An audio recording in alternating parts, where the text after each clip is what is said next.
In today's video, I'm going to teach you how to add and manage labels on your Trello cards.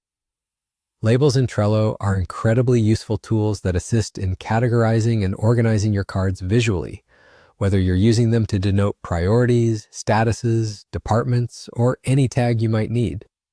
The ability to color code these labels ensures you have quick and easy reference, enhancing both visual clarity and navigation efficiency. Let's jump in and see how you can get started. To begin with, head over to Trello.com. Once you're there, log into your account if you haven't done so yet. If you're already logged in, you're ready for the next step. Now you'll need to navigate to the board where you want to work with your labels. Your board is the primary area where all your cards are displayed, and choosing the correct one is essential. Once you've selected your desired board, the next step is to click on the card you want to label.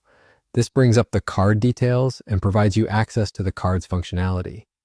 Look towards the right-hand menu on this card interface, and you'll see an option labeled Labels. Click on it to open the Label Management menu. From here, you'll see a selection of color-coded labels. You can choose one that matches your need, or if you want to edit an existing label, this is where you can do that too.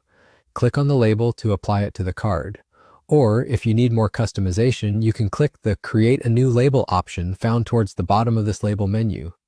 You'll be prompted to choose a color, enter a new name, and upon clicking Create, this label is now available for use on any card across the board.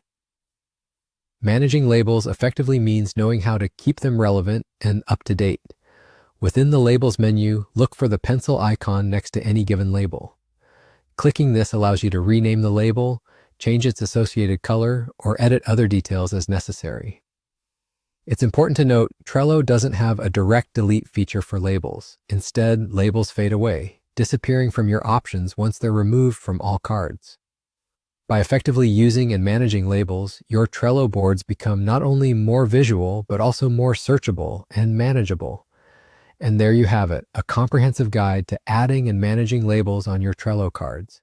Start organizing your workflow more efficiently so you can focus on what truly matters. Thanks for watching, and we hope this video helps elevate your Trello experience to the next level.